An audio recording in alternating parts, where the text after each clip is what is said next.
राजस्थान की राजधानी जयपुर के कई इलाकों में हिंदू आबादी तेजी से सिमटती जा रही है। शास्त्री नगर जैसे संवेदनशील इलाकों में हालात इतने गंभीर हो चुके हैं कि जहां पहले सैकड़ों हिंदू परिवार रहते थे, अब वहां गिनती के 1 या 2 घर ही बचे। हिंदू संगठनों ने पलायन रोकने के लिए जागरूकता अभियान भी चलाया, जिसमें लोगों से अपील की गई है कि अपने मकान और दुकान समुदाय विशेष को ना बेचें। लेकिन इसका असर जमीनी स्तर पर नहीं दिख रहा है।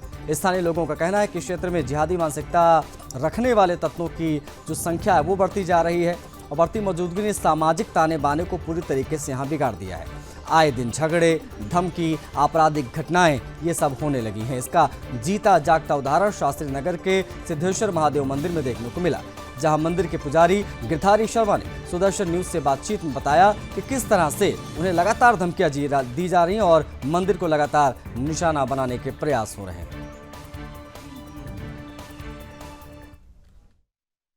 जयपुर में हिंदू पलायन का मुद्दा लगातार गर्माता जा रहा है और अब लगातार एक के बाद एक जो हिंदू हैं वो जितनी भी पुराना क्षेत्र है जयपुर का, बट्टा बस्ती क्षेत्र हो चाहे हवा महल की कई तमाम ऐसे वार्ड है जहां से लगातार हिंदू पलायन होकर या अपना घर बेचकर कहीं और सेटल हो रहा है। और इसके पीछे एक प्रमुख कारण है जिस तरीके से जिहादी मानसिकता के लोग यहाँ पर पनप रहे हैं। और इसी की एक मिसाल हमको यहाँ पर जिस महादेव मंदिर में हम मौजूद हैं, सिद्धेश्वर महादेव मंदिर, वहाँ पर देखने को मिलती है। और यहाँ पर तमाम जितनी भी जिहादी लोगों के और द्वारा यहाँ पर आया जाता है, तमाम ऐसे नशे पत्ते की चीज़ें की जाती है। और उसके बाद लगातार जो पुजारी है यहाँ पर इस मंदिर के, उनको भी परेशान किया जाता है। अकेले पुजारी हैं और उनसे ही हम जानने की कोशिश करते हैं कि किस तरीके से आपको क्या सामना करना पड़ता है, किन चुनौतियों को आपको। साहब हम सुबह शाम यहाँ आते हैं पूजा सेवा के लिए, तो यहाँ पे बाहर गेट पे ही हमको 20-25 लड़के नशे करते हुए, गुटखे खाते हुए मिलते हैं। और जब उनको कहते हैं यार यहाँ पे मत थूको, वो कहते हैं पंडित जी यहाँ पे कैमरे लगा लो, ये कर लो, वो कर लो, सब पता लग जाएगा। जबकि वो उन्हीं के लोग रहते हैं और इधर मैं नहीं कर रहा, वो नहीं कर रहा, ऐसे कर करा के वो भाग जाते हैं। ज़्यादा उनसे कुछ करते हैं तो फिर वो छोटे बच्चों को सामने कर देते हैं। वो क्या आते जाते कोई पत्थर फेंक रहा है, कोई क्या कर रहा है, कोई चिल्ला रहा है, ऐसे कर कर आके चले जाते हैं। फिर हम अकेले पड़ जाते हैं। हम ये देखते हैं यार इतनी बंदर सेना, इतने सारे लोग हैं, अपन क्या करेंगे इनके सामने। फिर हमने भी बोलना बंद कर दिया। हम चुपचाप आते, सीधे जाते, सीधे आ जाते हैं। आप बताइए कौन से समुदाय के लोग हैं, क्या परेशानियों का सामना करना पड़ रहा है? और लगातार ऐसे, क्योंकि यहाँ पर हिंदू पलायन भी बहुत बड़ा मुद्दा है। यहाँ पर इससे पहले मैं जिन लोगों का इंटरव्यू लेके गया था जो पीड़ित थे, उनमें से ही कई लोगों ने यहाँ पर घर बेच दिए।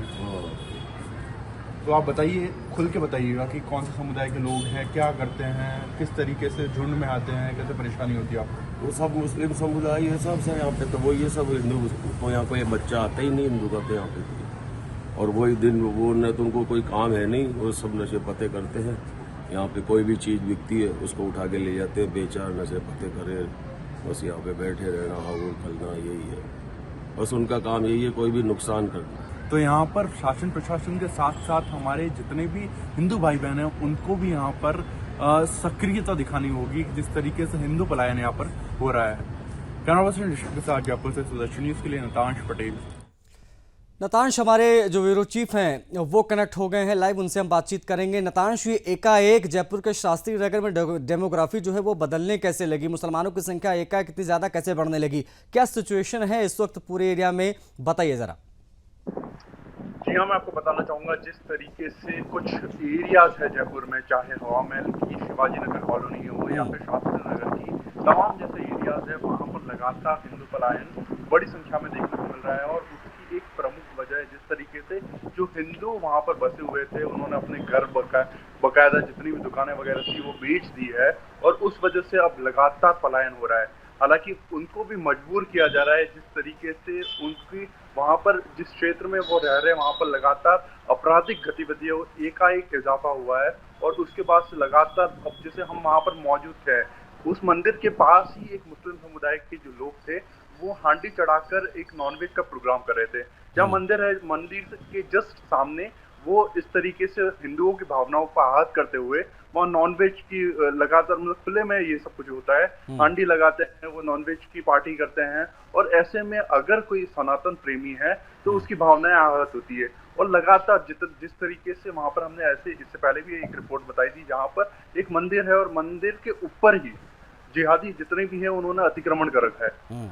वहाँ पे लगातार खुलेआम मदरसे चल रहे हैं, वहाँ शराब पार्टी हो रही है, वहाँ नशे पते की चीजें हो रही है, सब खुलेआम चल रहा है। लेकिन यहाँ पर न शासन और न प्रशासन इसके ऊपर कोई ठोस कार्रवाई। प्रशासन या जयपुर नगर निगम इन लोगों को क्या सूचना इस बारे में दी गई या नहीं दी गई, एक चीज ये, दूसरी चीज ये, क्या ये जो कुछ भी हो रहा है बाकायदा सुनियोजित बसावट दिखाई दे रही है यहाँ पर नतांश?